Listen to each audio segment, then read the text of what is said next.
नमस्कार सगळ्यांना. Life coach R के या यूट्यूब चॅनलवर सगळ्यांचं स्वागत आहे. यश लाईफ कोचच्या माध्यमातून आपण सर्व वयातील व्यक्तींसाठी त्यांच्या विविध विषयांवर कोचिंग म्हणजे शास्त्रोक्त मार्गदर्शन करतो. तब्बल 23 वर्षाच्या अनुभवातून हे साधलं जातं. मी life coach Ravindra Khanolkar.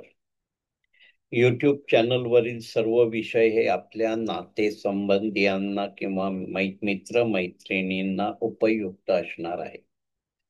Video आपल्याला आवडल्यास त्याला लाईक करा, सर्वांना शेअर करा आणि अशा प्रकारचे व्हिडिओ तुम्हाला वारंवार मिळण्यासाठी सबस्क्राईब करा आणि बेल आयकॉन दाबा. कोणत्याही वयोगटातील व्यक्तीचा जीवनविषयक आपला कोणताही प्रश्न असल्यास वर नमूद केलेल्या व्हॉट्सॲप नंबरवर पाठवा. अशाच व्हिडिओ मार्फत त्याची उत्तरं दिली जातील. या नंबरवर कृपया फोन करू नये. आजचा आपला विषय आहे शिक्षक दिन. शिक्षक दिनाच्या निमित्ताने समस्त शिक्षकांना माझा नम्रतापूर्वक साष्टांग नमस्कार. प्रत्येक जण या दिवशी आपल्या शिक्षकांसमोर नम्र असतो, शिक्षकांना आठवतो. कोण्या एका शिक्षकाला वैयक्तिकरित्या आठवतो किंवा समस्त शिक्षक गणांसमोर तो नम्र असतो आणि याला अपवाद नाही आहे. प्रत्येकाच्या जीवनात त्याच्या वयाच्या सुरुवातीपासून अनेक शिक्षक आलेले असतात. यावर्षी या विषयाकडे मी एका वेगळ्या दृष्टिकोनातून बघितलं. कारण लाईफ कोचिंग मध्ये वेगवेगळ्या वयोगटावर जेव्हा मी काम करतो तेव्हा निदर्शनात आलं की शिक्षकांचे 4+1 असे 5 प्रकार आहेत. ते मी तुम्हाला नंतर सांगणार. आपण म्हणतो आई हा पहिला शिक्षक, त्याबद्दल माझं काही म्हणणं नाही. पण शिक्षकाची एक साधारण व्याख्या जी मला जाणवते ती अशी की शिक्षकाकडे शिकवण्यासाठी त्या त्या वयोगटासाठी शास्त्रोक्त पद्धतीने आखणी केलेला अभ्यासक्रम असतो.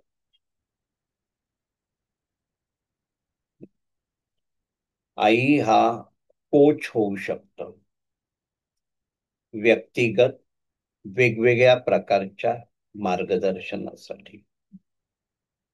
मागे एका व्यक्तीकडून जे काही मी ऐकलं होतं, गुरु म्हणजे आध्यात्मिक गुरु, आचार्य म्हणजे गुरुकुल पद्धत पूर्वी होती, त्या सगळ्याचे जे मुख्य असायचे त्यांना आचार्य म्हणायचे आणि प्राचार्य म्हणजे विद्यादान करणारे शिक्षक.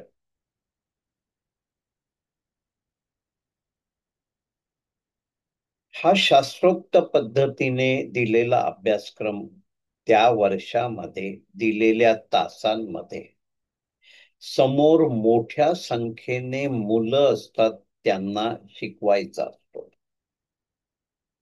पण या मोठ्या संख्येने मुलं असलेल्या ठिकाणी प्रत्येक मूल हे एकमेकापेक्षा वेगळं वेगळं असतं.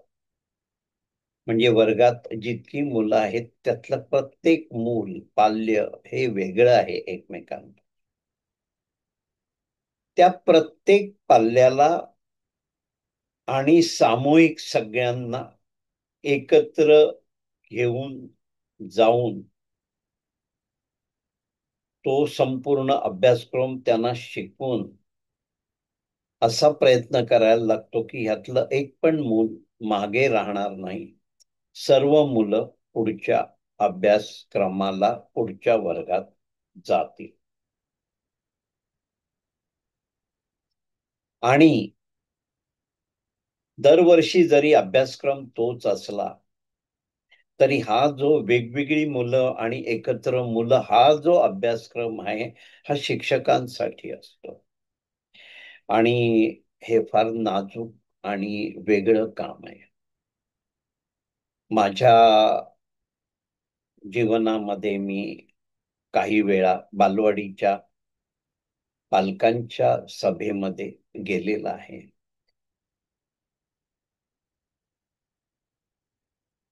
एका पालकानी तिथे प्रश्न केला की मी माझ्या मुलाला इतकं सांभाळते तसं इथे सांभाळलं जात नाही असं मला वाटतं. तेव्हा त्यांना मी थोडासा खोचक प्रश्न विचारला की तुम्हाला मुलं किती? त्या म्हणाले 2. आता सध्याच्या काळात 2 सांगणं म्हणजे पण मोठं असतं. कारण बरेचदा आपण बघतो आम्ही 2 आमचं 1 ते 1 बाळ असतं. तर म्हटलं तुम्हाला 2 बाळ आहेत आणि इथल्या कोणत्याही शिक्षकांना ज्या प्रामुख्याने तुमच्या मुलाचे विषय बघतात त्यांना विचारलं तर त्यांचा 15 वर्षाचा अनुभव आहे. 15 वर्ष गुणिले दरवर्षीची त्या वर्गाची 250 मुलं. त्या बॅचची वर्गाची नाही म्हणत. तर सुपरवायझर म्हणून किंवा हेड मिस्ट्रेस म्हणून त्यांचा अनुभव जर आपण गाठीशी धरला किंवा एखाद्या शिक्षकेचा धरला तर एक 35 मुलं आहेत दरवर्षी गुणिले 15 वर्ष. तर त्या व्यक्तींना कोणतंही मूल कसं हाताळायचं, त्याचं भलं कशात आहे, कोणत्या पद्धतीने गेलं तर ते शिस्तीत पण राहील आणि प्रगती करेल, हे जास्ती कळणार का 1 किंवा 2 मुलं असलेल्या पालकांना त्या एका वर्षात कळणार आहे? तर मी त्यांना सूचना केली, तुम्ही शिक्षकांबरोबर बसा आणि बसल्यानंतर हे लक्षात घ्या, की तुम्हाला त्यांच्याकडून ऐकून घ्यायचं आहे, ऐकवायचं नाही आहे. आणि असा हा शिक्षक खूप महान असतो. माझ्या सान्निध्यात अनेक शिक्षक आहेत आणि त्यांच्या जेव्हा कथा किंवा त्यांचे अनुभव आपण ऐकतो, तेव्हा आपल्याला कळतं, की ह्या शिक्षकाला अ, त्या वैयक्तिक मुलाचं सर्वांग म्हणजे त्याची क्षमता काय आहे, त्याचा स्वभाव काय आहे, ते कसलं व्यक्तिमत्व आहे हे कळतं. त्याचबरोबर त्याची आर्थिक बाजू घरातली माहिती असते. पालकांची आर्थिक बाजू सोडूनची जी काही परिस्थिती आहे ती माहिती असते प्रत्येक मुलाची. घरातली शैक्षणिक परिस्थिती काय आहे ही पण माहिती असते.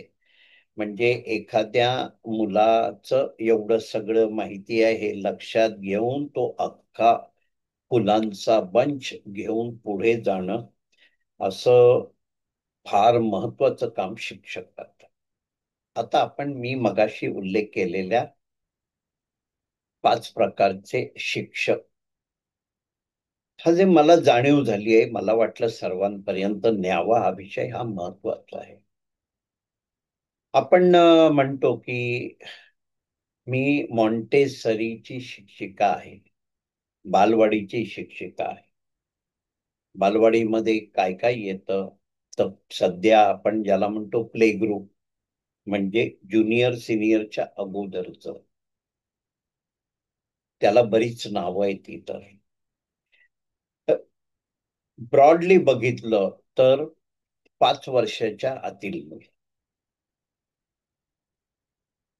पण हे बालवाडीचे शिक्षक आहेत. खरं म्हणजे 5 वर्षाच्या आतील मुलांना आणि ज्युनियर केजी आणि सिनियर केजीला डबा खाण्यासाठी आणि इतर मुलांबरोबर दंगामस्ती करण्यासाठी आणि जुळवून घ्यायला शिकण्यासाठी मुलांना आपण शाळेत पाठवतो.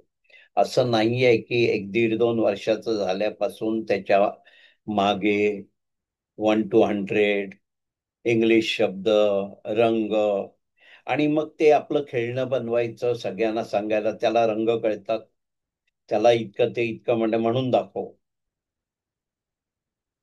परंतु वेदांमध्ये काय सांगितलं हा मी रेफरन्स देतो आपल्याला, कारण आजही वेदांचा उल्लेख आजच्या सायन्सच्याही वरती केला जातो आणि बऱ्याचशा प्रमाणात बाहेर देशातून केला जातो.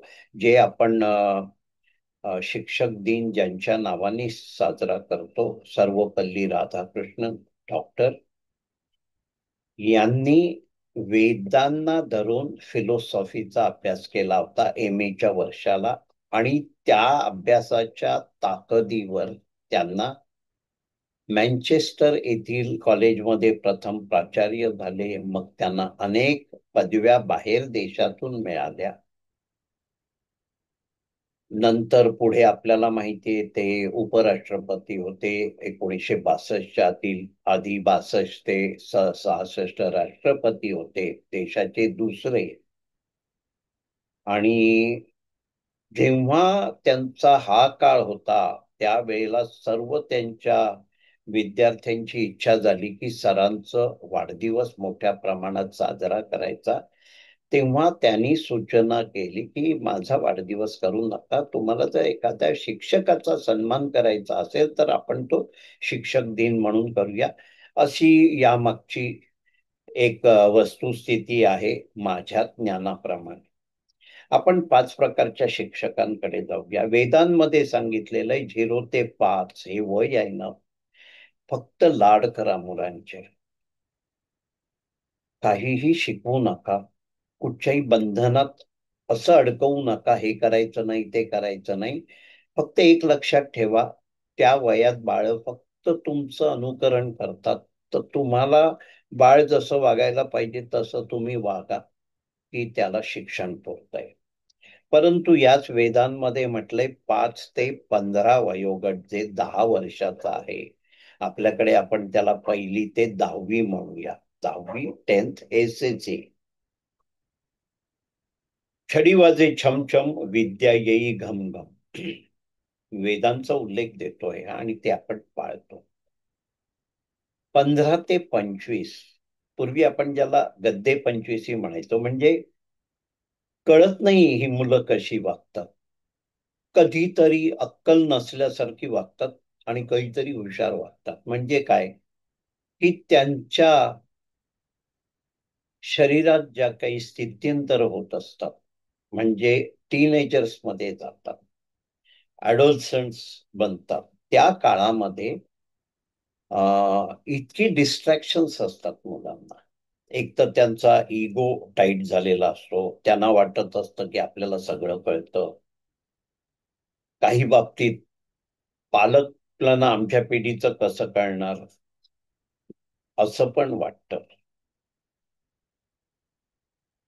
तर हा जो काळ आहे 15 वर्षानंतर, 15 ते 25, ह्याला एक वेगळा काळ मानलेला आहे, कॉलेजचा काळ. आणि त्या काळात पालकांनी 10वी पर्यंत जसं त्या मुलांकडून आपण अभ्यास किंवा बाकी गोष्टी करून घेतल्या आहेत तसं न करता, म्हणजे छडी वाजे चमचमचा विचार न करता, फ्रेंडशिप म्हणजे मैत्री करावी आणि सगळे विषय पुढचे मैत्रीपूर्वक सोडवावे. हे मी तुम्हाला वेदांचा रेफरन्स दिला आणि पालकत्व पेरेंटिंगचा भाग सांगितला. त्याचप्रमाणे बालवाडीचे शिक्षक वेगळे असतात. त्याच्यानंतर प्रायमरी, नाही मग ते त्याला पूर्व माध्यमिक म्हणतात, 1ली ते 4थी ह्याचे शिक्षक वेगळे असतात. सेकंडरीमध्ये म्हणजे माध्यमिक मध्ये 7वी पर्यंत मी जे माझ्या लाईफ कोचिंग मध्ये मुलांना वेगळं मानतो, 8वी 9वी 10वी वेगळं मानतो. कारण 8वी पासून त्याच्या कानी कपाळी सुरुवात होते, 10वी येते, 10वी येते, 9वीला तो प्रकरण वाढतं आणि 10वीला तर डोक्यावरच असतं सगळं. म्हणजे बाहेरचे एक्सटर्नल फोर्स पण या वयावर काम करतात. 7वी पर्यंत मुलांना तुम्ही कितीही ओरडा, त्यांना फारसं काही यातलं कळत. मला काय म्हणायचंय म्हणून कधी कधी प्रश्न येतो की 6वी 7वी मधल्या मुलांचं कसं मॅनेज करायचं, ते पालकत्वामध्ये येत आहे. आपण शिक्षकांचे प्रकार बघूया. मला असं वाटतं की बालवाडी झालं, प्रायमरी झालं, सेकंडरी आपण एक धरूया, पण मी त्याचे दोन भाग धरतो. कारण बरेचसे माध्यमिक शिक्षक सांगतात मी वरच्या वर्गांना शिकवते किंवा शिकवतो. 9वी 10वी 8वी 9वी 10वी. आणि कॉलेजचे शिक्षक, खरी कसरत कॉलेजच्या शिक्षकांची आहे. जसं बालवाडीमधल्या शिक्षकांची कसरत आहे, घरात एक लहान मूल असलं तर आम्ही म्हणतो याला सांभाळायला दोन मोठे माई म्हणजे आजी आजोबा कमी पडतात. एक मनुष्य तर कमीच पडतो. तसं कॉलेजच्या मुलांना शिकवणं, त्यांच्या मेंदूचं बटन बंद आणि चालू होण्याच्या स्थितीमध्ये अभ्यासक्रम त्यांच्या डोक्यात घुसवणं, हे महाकठीण असतं. त्यामुळे सगळ्या शिक्षकांना मी वेगळं आठवण्याचा प्रयत्न करतो. आणि एक शिक्षक आहे ज्याची आपण दखल घ्यायला पाहिजे. सगळ्यांना त्याच्याबद्दल आस्था आहे, आत्मीयता आहे, पण त्यांना वेगळं करण्याचा मी प्रयत्न केला. कारण रोटरीमध्ये गेले 18 वर्ष असताना माझा संबंध आमच्या असलेल्या मूकबधीर शाळा आणि कॉलेजशी आलेला आहे. ही शाळा आणि कॉलेज 55 वर्षापासून चालू असलेली ऍक्टिव्हिटी आहे.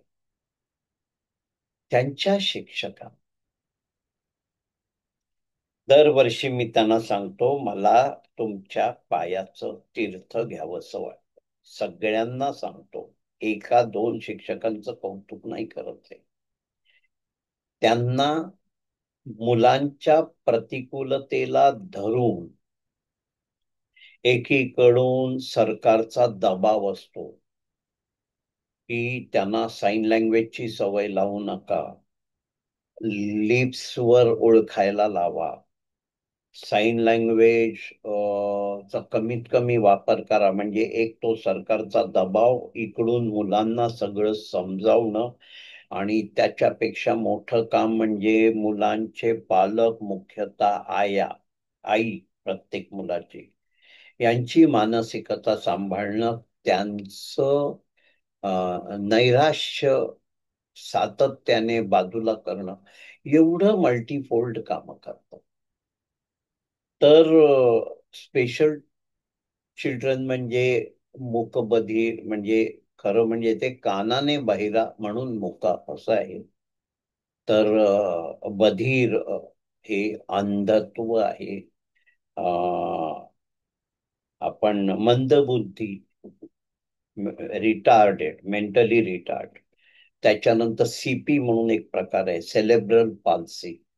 असे जे अपंग, ज्याला आपण दिव्यांग म्हणतो, ह्यांच्या शिक्षकांसमोर मी, ते माझे शिक्षक अशा प्रकारे संबंधित असल्यामुळे मी नतमस्तक असतो. तर ह्या सर्व शिक्षकांना आपण जर वेगळं वेगळं आठवायचं ठरवलं तर आपलं बालपण पण आपल्याला उत्तम रीतीने आठवू शकेल. आणि प्रत्येक वयोगटातील शिक्षक हा तितकाच महत्वाचा आहे. पटकन आपण म्हटलं कॉलेजच्या शिक्षकाने जाऊन बालवाडीला शिकवायचं, तर ते शक्य नाहीये. कारण त्या त्या वयात त्या त्या मुलांसाठी वेगळ्या पद्धतीने शिकवायला लागतं. तेव्हा तो दरवर्षी शिकत शिकत कॉलेजच्या आपण आकलन शक्ती, ग्रास्पिंग पॉवर म्हणतो, तिथपर्यंत पोहोचतो. परत एकदा सगळ्या जागतिक सगळ्या शिक्षकांना नमन करतो. आणि आपण आजचा हा विषय इथे